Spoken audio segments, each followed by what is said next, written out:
Hi, folks. We're all set, ready to go live shortly with our guest, Arpita Anand, who is a counseling psychologist, and Amrita Tripathi, the founder, editor of the Health Collective, and an author. Arpita is, in fact, joining us from Dubai. Hi, Arpita. Hi, Amrita.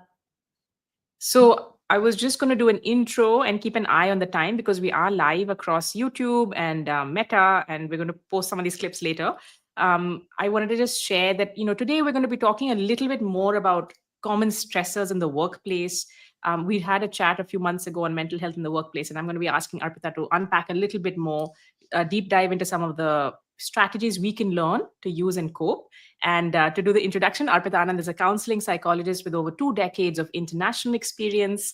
Joining us from Dubai, she's worked across continents, across markets.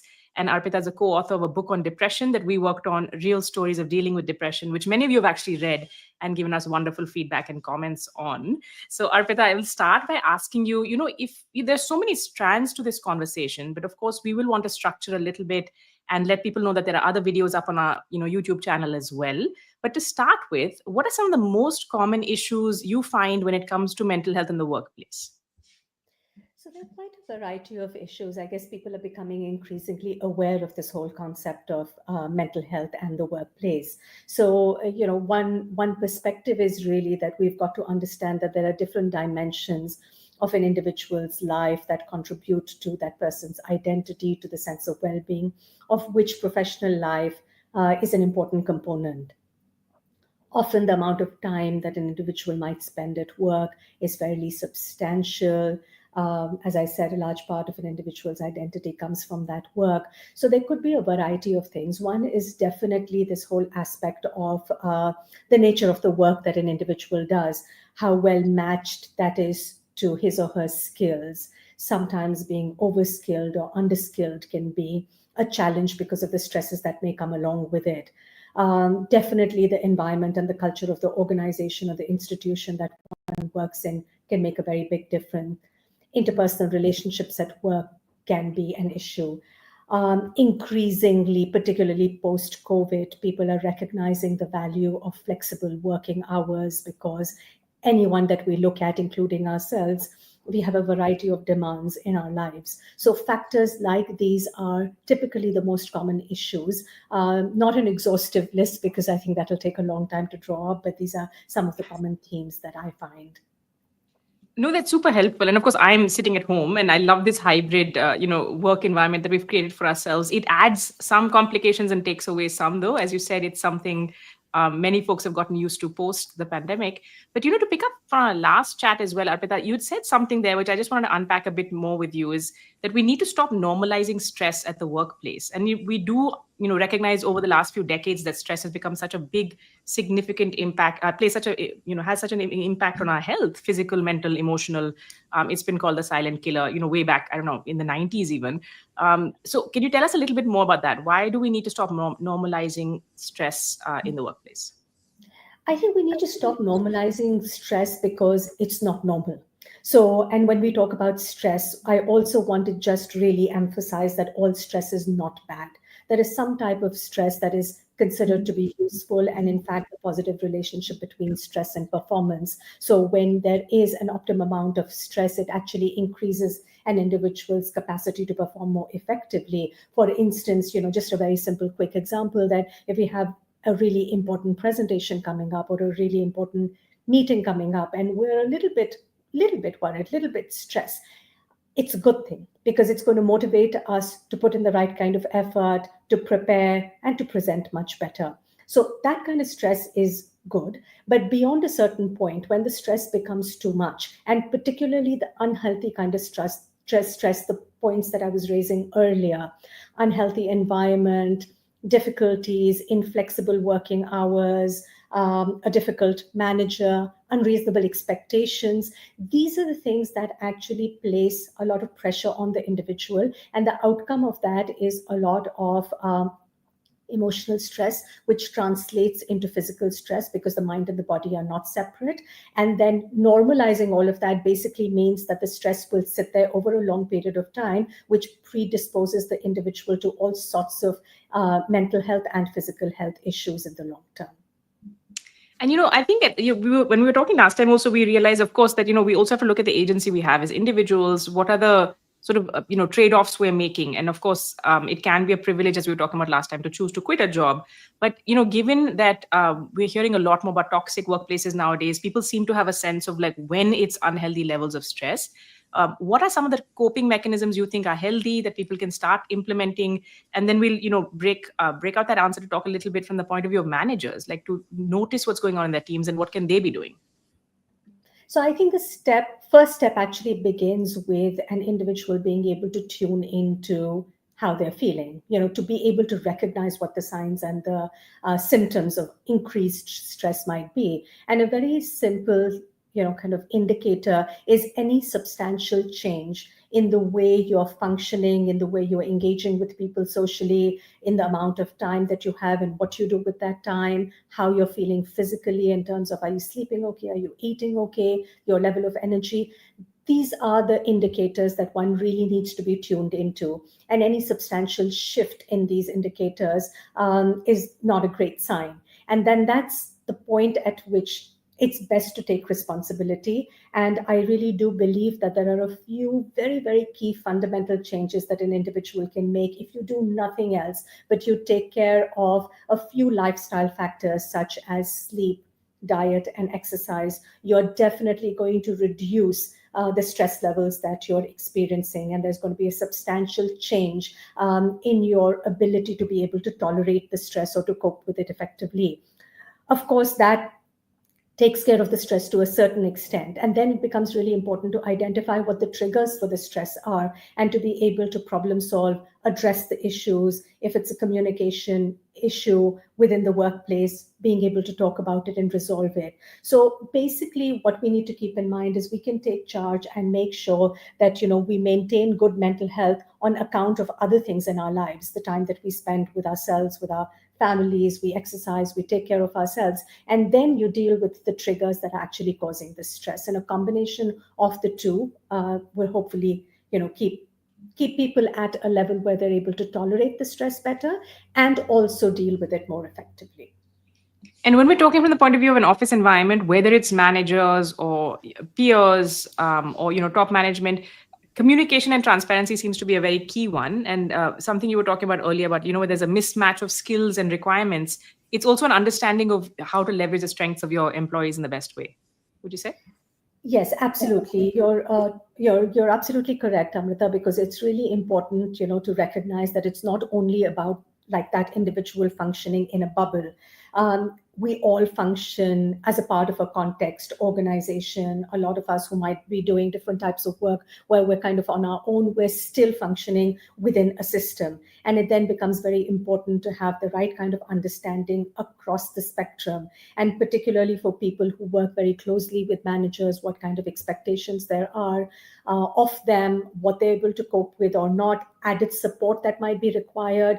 Because again, life is dynamic, right? So for instance, I may be very, very equipped to deal with something, but there might be something else going on in my life, not necessarily just work related, which requires me to get some added support. And then open communication obviously goes a very long way. And then it's a two-way communication about the individual feeling comfortable and confident to be able to express themselves, but also for a manager to be equipped to support, their Yeah. teams. And I was just talking to a CEO yesterday in another chat, and they were just saying it's so clear to them that when you're walking into an office, all of us are carrying different amounts of, I mean, I don't want to say baggage, but so many issues we're dealing with anyway. And the office needs to be some sort of space where you can park some of that and just get on with work. So this importance of fostering a positive environment really is something top leadership does try to look at how to do. I think increasingly nowadays, at least we're seeing those conversations globally. Yes, absolutely. I think there is quite a fundamental shift, and I think there's a lot of recognition, and I think the leadership across like healthy organizations are definitely taking responsibility, even creating opportunities for their employees to have space to get some additional support, even in terms of psychotherapy. There's a lot of organizations that tie up with clinics and mental health organizations to be able to provide the right support to their employees. So I think it's not only about just the space within the organization, but it's also, added support that may be required for their employees. And then, Arpita, to ask you about two specific things when, which seem to come up. And I'll preface this by saying we're seeing a lot of this chatter, on things like platforms like LinkedIn and in the media with, one founder saying however many hours of work, there should be no such thing as work-life balance. There's no, this hustle culture is really important for innovation. And then you have, a lot of people just saying that that's just really unfair and exploitative. But to link that to some of the, common stressors, which include, let's say, excessive workloads, if we even take the work schedule and timing out of this conversation and look at what is causing or leading to burnout, one of those factors is what's perceived as excessive workloads and lack of communication about what's expected as a deliverable. Can you talk us through a little bit of that as a challenge, and what's one way perhaps to address that? Yeah, I mean, I do believe that there is a concept of, an optimum amount of time spent at work. Like, I don't think that I subscribe to the view that, it's endless hours of work and nothing is too much. And I do think that sometimes, it can get too much. Of course, we have to respect that there are individual differences. Different people are capable of doing different things. It's also defined by the professions that one chooses. So there are so many different factors, but I think it's really important finally to look at yourself. I I always believe that we're experts on ourselves. Nobody else is. So what is your capacity? What is your interest? What is your optimum level? And also, what are the kind of choices you're making as an individual with respect to other commitments in your life? So it could be an interest that you pursue. It could be a skill that you're developing. It could be time for your family. It could be time for yourself. So I really believe that, just being very, very clear about what are your goals, what are your values, what is it that you're working towards, and having a long-term perspective is really important, because it's very easy to get caught up with stuff.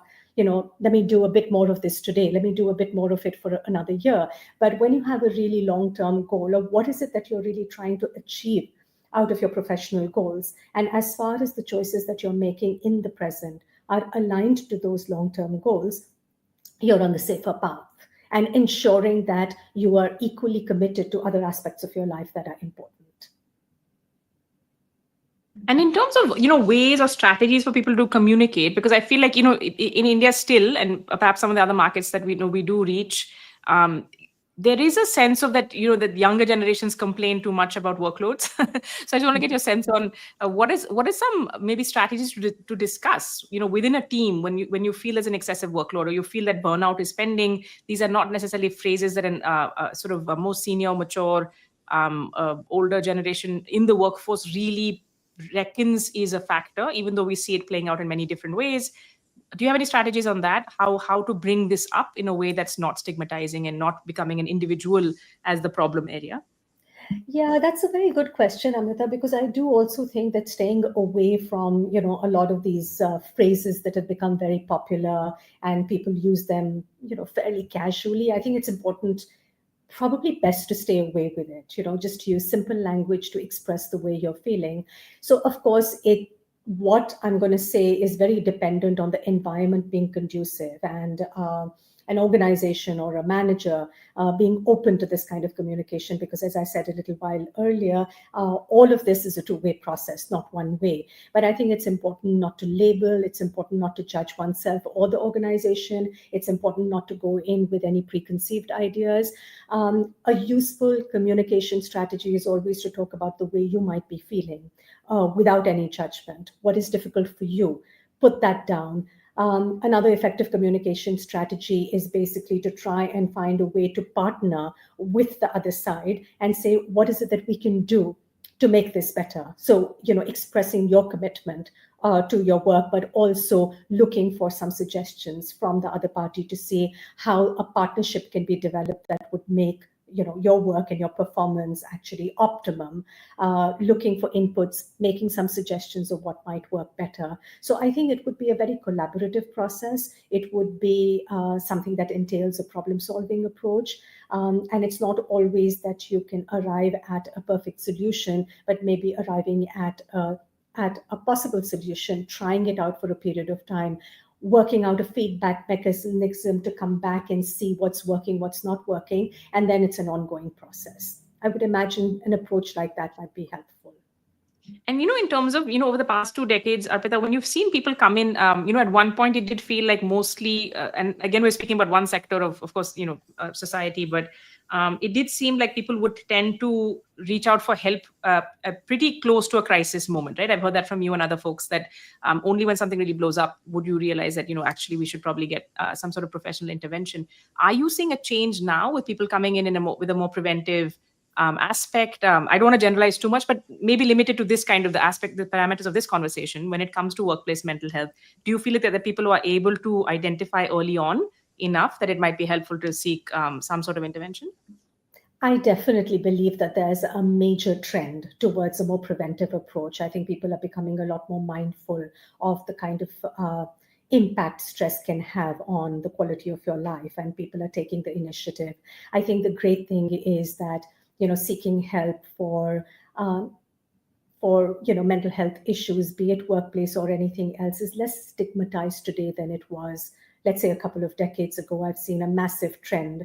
I've been practicing for a long period of time, and every decade I see that there's a more positive shift towards openness to seeking help. So yes, with respect to workplace mental health as well, I find that more and more people are reaching out for help at a fairly kind of early stage before it becomes too difficult or becomes a crisis, as you said.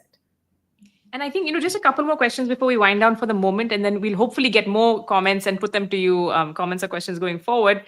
One is, we haven't discussed this before, but I just wanted to know if anyone has, if anyone has any thoughts on this, it would be you, in terms of how to make a more neurodiverse friendly workplace without, and, the last conversation we're having, which I'll just flag for anyone who wants to listen, it's up on our YouTube. You can check this out. It's a conversation with Arpita and Shubrata Prakash around World Mental Health Day. We were talking about how there are obviously different needs for different colleagues and peers and team members, and some may want to disclose that they have a condition, some may not, and I think that's the onus is really on the person there.